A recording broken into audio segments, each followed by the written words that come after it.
Hello everyone. आज हम चरक सिद्धि स्थान स्टार्ट करेंगे। ठीक है, चरक सिद्धि स्थान, जिसमें से 3 से 4 क्वेश्चन हर बार एग्ज़ाम में, कोई भी एग्ज़ाम हो, AIP GT हो, PSC हो या RAV हो, कोई भी एग्ज़ाम हो, इसमें से या PhD के एंट्रेंस हो, इसमें से 3 से 4 क्वेश्चन कॉमनली आते हैं। ठीक है, तो हम स्टार्ट करते हैं। सिद्धि स्थान, पहला चैप्टर है कल्पना सिद्धि अध्याय। कल्पना सिद्धि अध्याय, इसमें पंचकर्म संबंधी 12 क्वेश्चन पूछे हुए हैं अग्निवेश के द्वारा। पंचकर्म में पूरा जो है वमन, विरेचन का योग, बस्ती का योग, अयोग, सम्यक योग, ये सब यहाँ पे दिया हुआ है। ठीक है, फिर है स्नेहन। स्नेहन का फल, स्नेहन का फल है वो यहाँ पे दिया हुआ है कि स्नेहन का मृदु कोष्ठ में कितना देना है, मध्य कोष्ठ में कितने दिन तक और क्रूर कोष्ठ में कितने दिन तक। 3 दिन तक मृदु कोष्ठ में स्नेहन दे सकते हैं, मध्यम कोष्ठ में 5 दिन, 7 दिन तक क्रूर कोष्ठ में दे सकते हैं। फिर है स्नेहन का फल है, मतलब इम्पोर्टेंस ऑफ स्नेहन, उसमें है स्नेह अनिलम हंति, मृदु करोति देहम, अम्लानाम विनिहंति। ये 3 है उसके फल है। अनिलम हंति यानी कि वायु का नाश करता है, मृदु करोति देहम देह का मृदु करता है, और मलानाम विनिहंति यानी कि मल का नाश करता है। फिर वैसे आगे, उससे आगे स्वेदन का है, दोषों को द्रवीभूत करके बहिर्गमनमुखी करता है स्वेदन, और वमन के पूर्व दोषों का उत्क्लेशन, वमन का पूर्व दोषों का उत्क्लेशन हो, सब ये करवाना है। क्या करवाना है? ग्राम्य उदक आनुप्रस और पैसा, यानी कि ग्राम्य उदक आनुप्रस देना है पय के साथ। क्यों? कफ उत्क्लेश होगा तभी तो वमन होगा। एक परतस्तद्वत् भुक्त्वा प्रच्छर्दनम पिबेत, यानी कि स्नेह पीने के बाद 1 दिन के बाद वमन करवाना है, जबकि 3 दिन के बाद विरेचन करवाना है। फिर है विरेचन के पूर्व आहार, रसेस तथा जांगलजे युषे स्निग्ध कफ अवृद्धि करे। विरेचन के पूर्व रस लेना है, जांगल रस, युषे स्निग्ध कफ को अवृद्धि करते हुए हो। वमन के लिए वृद्ध कफ है वो इम्पोर्टेंट है, जबकि विरेचन के लिए मंद कफ मोस्ट इम्पोर्टेंट। ठीक है, मंद कफ है तभी तो विरेचन होगा। फिर पंचकर्म का संसर्जन क्रम दिया है, उसमें है पेया, विलेपी, अकृत्यूष, कृत्यूष और रस, उसको त्रिद्वि अथ एकश्च क्रमेण सेवेत विशुद्ध कायः प्रधान मध्य अवर शुद्धि शुद्ध। प्रधान शुद्धि में पेया, विलेपी, अकृत्यूष, कृत्यूष और मांस रस के 3-3 अन्नकाल होते हैं। 2-2 त्रिद्वि अथ एकश्च, यानी कि 3 दिन, 2-2 और 1-1 अन्नकाल, यानी कि टोटल 12 अन्नकाल हुए।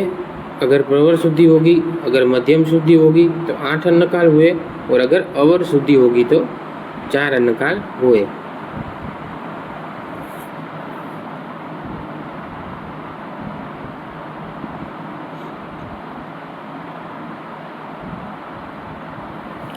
फिर वमन की आंतिकी गति, वाणी की गति, लैंगिक गति, वो सब, वेगी की गति, वो सब यहाँ पे तो दर्शाया है। पहले है वमन की मानी की गति, प्रवर, मध्य, अवर, 2 प्रस्थ, 1.5 प्रस्थ और 1 प्रस्थ, 2 1.5 और 1 प्रस्थ। जब और विरेचन की है मानी की गति, उसमें है 4-3-2, अकॉर्डिंग टू वाग्भट, दो एक और डेढ़ है वमन के लिए। वमन की माने की गति है 2 प्रस्थ, 1 प्रस्थ और आधा प्रस्थ, जबकि विरेचन की माने की गति में 4 प्रस्थ, 2 प्रस्थ और 1 प्रस्थ है। अब वमन की वेगी की गति 8 वेग, 6 वेग और 4 वेग। 8 वेग, 6 वेग और 4 वेग वमन के ये 3 वेगी की गति है, जबकि विरेचन की वेगी की गति में है 30 वेग, 20 वेग और 10 वेग। फिर वमन की आंति की गति में आएगा पित्तांते प्रस्थान शुद्धि, सभी में प्रधान मध्य से कोई भी शुद्धि हो, पित्तांते वमन। मतलब आंति की गति में कोई भी शुद्धि हो तो पित्त अंत में पित्त ही आएगा, और विरेचन में कफांते विरेचन। ठीक है, ये मोस्ट इम्पोर्टेंट है, इसलिए इसको अच्छे से याद करना है। फिर है सम्यक योग के लक्षण। उसमें जो एक इम्पोर्टेंट है वो है न च अति महती व्यथा। न च अति महती व्यथा, ये है वमन का सम्यक योग का लक्षण। फिर है हीन योग। हीन योग में जो इम्पोर्टेंट है वो है गुरु गात्रता और हृदय हृदयस्य स्त्रोत, अशुद्धि। फिर है वमन का अति योग। वमन के अति योग में एक इम्पोर्टेंट है वो है फेनिल रक्त चंद्रिका उपगमन, जो कि चरक सूत्रस्थान 15 चैप्टर में हमने देखा था, जो वमन का अति योग है। और यहाँ पे है तृणमोह मूर्छा अनिल कोप निंद्रा बलादि हानि वमने अति स्यात्। और एक इम्पोर्टेंट है जो वाग्भट के अनुसार है वो है घोर वात व्याधि। ठीक है, घोर वात व्याधि इज द लक्षण ऑफ वमन अति योग, पूछा जा चुका है एग्जाम में। फिर विरेचन का सम्यक योग आएगा, उसमें एक है अग्निवृद्धि। विरेचन के सम्यक योग में स्त्रोतो विशुद्धि, इंद्रिय संप्रसाद तथा लघुत्व, प्यानयत्व, ये सबको हमको पता है। फिर है विरेचन का अयोग। विरेचन का अयोग और हीन योग, उसमें है उत्क्लेश कफ पित्त योग और पीनस। ये उसका लक्षण है। और श्लोक हमको पता है स्यात् श्लेष्म पित्त अनिल संप्रकोप, साध तथा अग्नि गुरुता प्रतिष्या, यानी अग्निनाश और गुरुता प्रतिष्या, तंद्रा तथा छर्दी, अरोचकश्च वातानुलोम्यम न च दुर्विरिक्ते।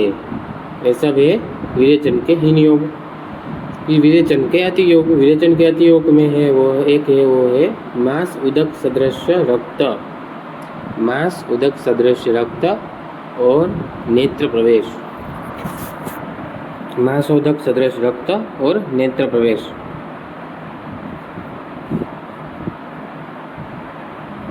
फिर है निरुबस्ती। निरुबस्ती के संयोग में आएगा, हमको पता है ये श्लोक प्रसृष्ट विमूत्र समीरणत्वम, रुचि अग्निवृद्धि आशय लाघवानी, रोगोपशांति प्रकृति सतत्वम, बलम च तत्स्यात् सुनिरूढ़लिंगम। अयोग के लक्षण में आएंगे विरेचन के हीन योग भी, सभी प्रकार के विरेचन के हीन योग है वो उसके जैसे ही आएंगे। स्यात् रूप शिरो रद गुदबस्त लिंगे शोफ प्रतिश्याय विरेचन का हीन योग भी था। अल्लासिका मारुत मूत्र संग श्वासो न सम्यक न च निरूहितेषु। फिर निरुबस्ती का अति योग। निरुबस्ती के अति योग में विरेचन का अति योग के सदृश आएगा। अब है अनुवासन बस्ती। अनुवासन बस्ती में है प्रत्येत्य सप्तम सशकृत चेलम, रक्ताति बुद्धि इंद्रिय संप्रसादम, स्वप्नानुवृत्ति लघुता बलम च सुष्टाश्च वेगा स्यु अनुवासितेषु। स्वप्न अनुवृत्ति लघुता, अनुवासन बस्ती का सम्यक योग है। अनुवासन बस्ती अयोग। अनुवासन बस्ती के अयोग में है अधः शरीर, उदर, बाहु, पृष्ठ, पार्श्वेषु रुक्ष खरम अंग च गात्रम। ये इंपॉर्टेंट है। रुक्ष खरम च गात्रम अनुवासन बस्ती का अयोग है।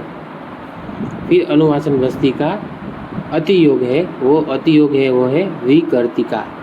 ठीक है, विकर्तिका है वो उसका अति योग है। वैसे ही शिरोविरेचन का सम्यक योग सेम आएगा। लाघव, शीर्ष, स्रोतो शुद्धि, व्याधि निग्रह, चित्तेंद्रिय प्रसाद, ये सब आएगा शिरोविरेचन के अति योग में। गलोप लेप इंपॉर्टेंट है वो याद रखना है। और शिरोविरेचन के अति योग में तिमिर याद रखना है। और मस्तुलुंग का क्षय होता है। फिर है बस्ती। वमन विरेचन से शोधन के उपरांत 9th दिन को अनुवासन बस्ती देनी चाहिए। 9th डे को अनुवासन बस्ती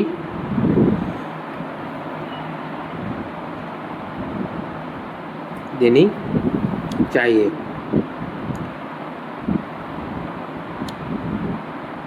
इसमें बस्ती का प्रत्यागमन के पश्चात धन्वरसेन भोज्य, यानी कि धन्वरस है उससे भोजन करवाने का बोला है। और शीते वसंते दिवा अनुवास्य, ये एक इम्पोर्टेंट है कि अनुवासन बस्ती शीत और वसंत ऋतु में दिन में, जबकि शरद और ग्रीष्म ऋतु में घनागमे च, रात्रो शरद ग्रीष्म घनागमे च, यानी शरद ग्रीष्म और घनागम यानी कि वर्षा ऋतु में, ये 3 ऋतु में रात्रि में अनुवासन बस्ती देनी चाहिए। फिर आएगा निरु बस्ती के 3 दिन के बाद अनुवासन बस्ती देनी चाहिए। फिर अनुवासन बस्ती की संख्या कफ, पित्त और वात है। कफ विकार में 1 से 3, पित्त विकार में 5 से 7, वात विकार में 9 से 11 देनी चाहिए। बस्ती सदैव युग्म संख्या में देना चाहिए, युग्म में नहीं देना चाहिए, अयुग्म। विरेचन के बाद निरु बस्ती और वाइस वर्षा 7 दिन तक, यानी कि विरेचन के बाद निरु बस्ती और निरु के बाद विरेचन बस्ती 7 दिन तक नहीं करना चाहिए। अनुवासन का गुण जो इम्पोर्टेंट है वो है बलवर्णप्रद, न तेल दानात् परमस्ति किंचित, मोस्ट इम्पोर्टेंट। और पुष्प फलप्रदश्च। बस्ती के सामान्य गुण है भग्न, शूल, नृभि समेता, स्तब्धता, संकोच, पंगु, ये सब में ये इम्पोर्टेंट है। फिर भ्रूण बस्ती निषेध, कुष्ठ, प्रमेय, मेदस्वी लोग वो सब में वो बस्ती नहीं करवानी चाहिए। ठीक है, भ्रूण बस्ती उसमें निषेध है। निरु बस्ती निषेध है, वो भी पुरुष दुर्बल है, मूर्छा है, क्षीणाक्षता नाम, शोषी नाम, पुरुष दुर्बला नाम, मूर्छा, विशोधित, ये सब में नहीं करवानी चाहिए। एक इम्पोर्टेंट है वो है दकोदर, जलोदर है, आमतिसार है और सप्तमास के ऊपर की गर्भिणी है, उसको निरु बस्ती निषेध है।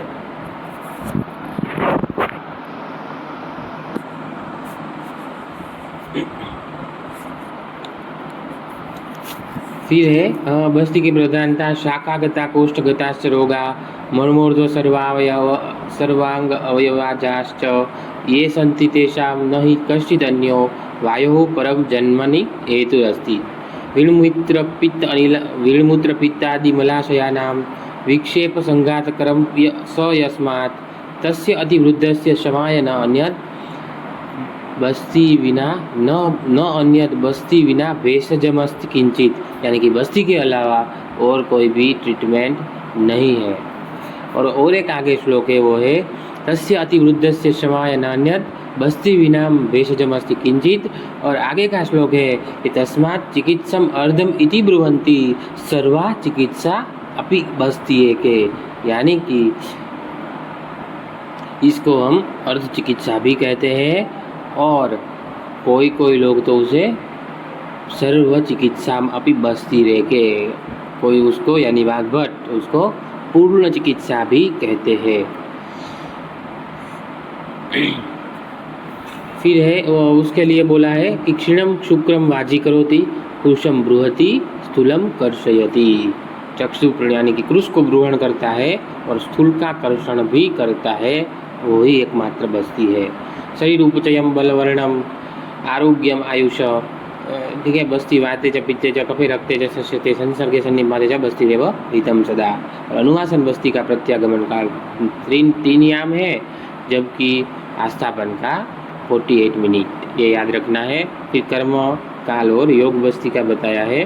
कर्म काल है वो 30 देनी है, काल है वो 16 देनी है और वाग्भट के अनुसार 15 देनी है, जबकि योग बस्ती है वो 8 देनी है।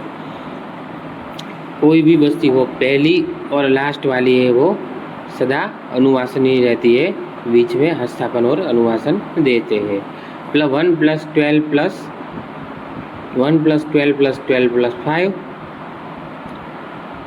वो हुई कर्म बस्ती। काल बस्ती 1 + 6 + 6 + 3 और 1 + 3 + 3 + 1 वो हुई योग बस्ती।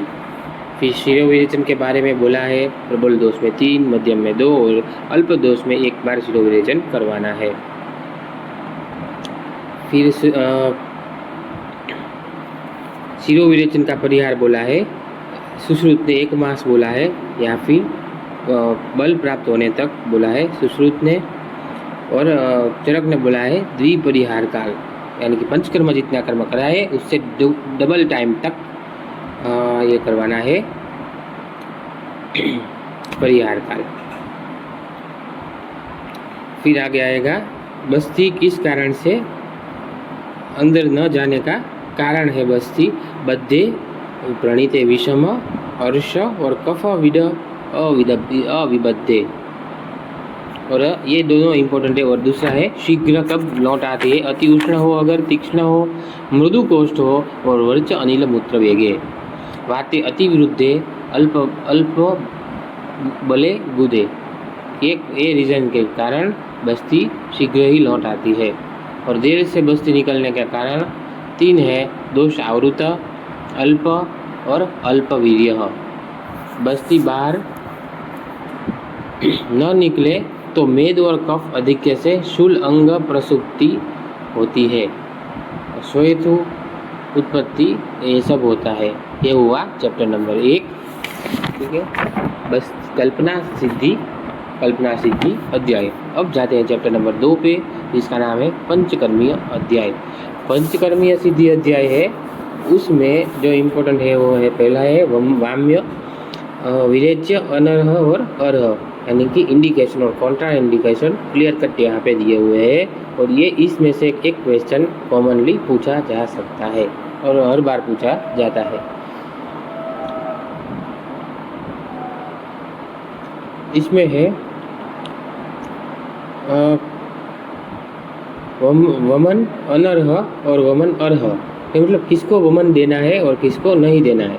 सपोज शतकशील है, उसमें वमन नहीं देना है, क्यों, उसका रीज़न भी बोला है, रक्त अति प्रवृत्ति, अति स्थूल और अति क्रूर बाल वृद्ध है, पिपासित क्षुधित है, उसको भी वमन नहीं देना है, क्यों, असहत्वात् प्राण उपरोध, गर्भिणी आम गर्भ भ्रंशात्, सुकुमार हृदय अपकर्षणात्, ठीक है, तिमिर अति वृद्धि, ये सब है। इसमें वमन निषेध है, अवाम्य है, या फिर वमन अनर्ह भी पूछा जाए। फिर है वमन अर्ह।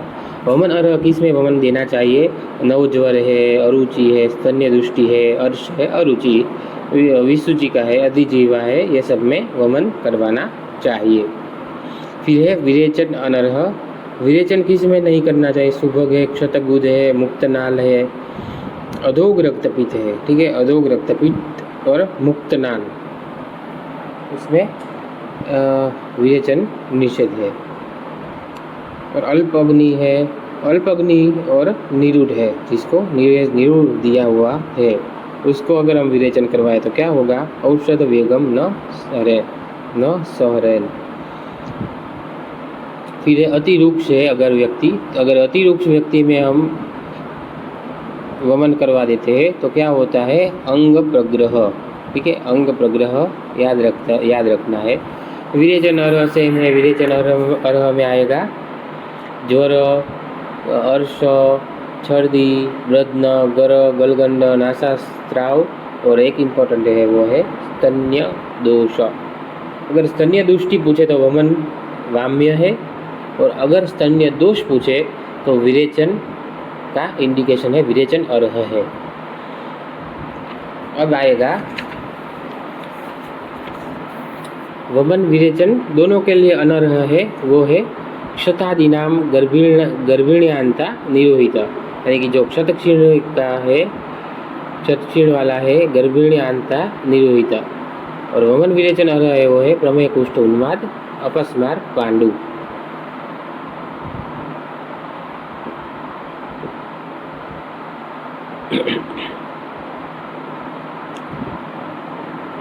फिर आएगा आस्थाप्य अनास्थाप्य। आस्थाप्य में है अजीर्ण अति स्निग्ध पित्त स्नेह, यानी कि किसको आस्थापन देना है, ठीक है। अब आस्थाप्य यानी डिकॉक्शन की बस्ती। अब वो किस लोगों को हम दे सकते हैं कि जो लोग को अजीर्ण हो, जो अति क्रूश हो, ठीक है, तो बद्ध छिद्रोदर हो, दकोदर हो, ये सब में ये कॉमन सेंस है। ये ऐसे बहुत कुछ रट्टा मारने की ज़रूरत नहीं है, पर समझ के रटना मारना, स्मार्ट वर्क जिसको बोलते हैं वो करना है। अति क्रूश हो, कार्शम पुनर्जयत, अगर अति क्रूश को हम देते हैं तो कार्शम पुनर्जयत। भुक्त भक्त हो, पित्तोदक हो, ये सब है उसको। क्रुद्ध हो, जो बहुत डरा हुआ हो, भीत हो, ये सब को हमें आस्थापन बस्ती, अनास्थाप्य है, आस्थापन बस्ती देनी नहीं चाहिए। फिर है आस्थाप्य, किसको आस्थाप्य देनी चाहिए, तो फिर शूल हो, शिरशूल हो, ब्रद्न हो, अंग सुक्ति हो, रजक्षय हो, अधिमंत हो, उपदंश हो, इसमें सब में आस्थापन देनी चाहिए। फिर है अनुवासन। अनुवासन बस्ती किसमें नहीं देनी चाहिए, नवज्वर हो, उदर उत्पत्ति हो, अर्श हो, मंदाग्नि हो, दुर्बलाग्नि हो, ये सब में अनुवास्य अनुवासन निषेध है। जबकि अनुवास्य कौन सी है, सर्व आस्थाप्य हो, अनुवास्य विशेषतः, और उसमें वात रोग प्रधान है, ठीक है। वृक्ष तीक्ष्णाग्नय केवलम वात रोग अनुवासन बस्ती प्रधानम। और अनुवासन बस्ती के लिए एक जो श्लोक है वो है मूले द्रुम प्रसेकवत, मोस्ट इम्पोर्टेंट। मूले द्रुम प्रसेकवत किसके लिए बोला है, अनुवासन बस्ती के लिए। फिर अनुवासन अनर्ह अनुवासन अनुवास्य, उसमें मतलब किसको नहीं देनी है, उसमें प्रतिशय मुख रोग वो सब आएंगे। अजीर्ण है, पित्त स्नेह है, गर्भिणी है, नव प्रतिशय अर्थ, ये सब में नहीं देनी है। फिर है नस्य। नस्य किसके लिए देना है, एक मोस्ट इम्पोर्टेंट है वो है गदगद क्रथन, ठीक है। गदगद क्रथन में नस्य देना है। कंठशालुक है, वर्तमगत रोग है, गदगद क्रथन है, उद्वजत रोग में हम दे सकते हैं।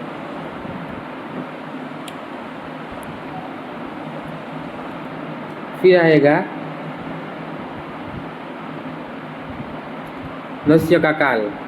नस्य का काल है वो है प्रावृत शरद और वसंत ऋतु।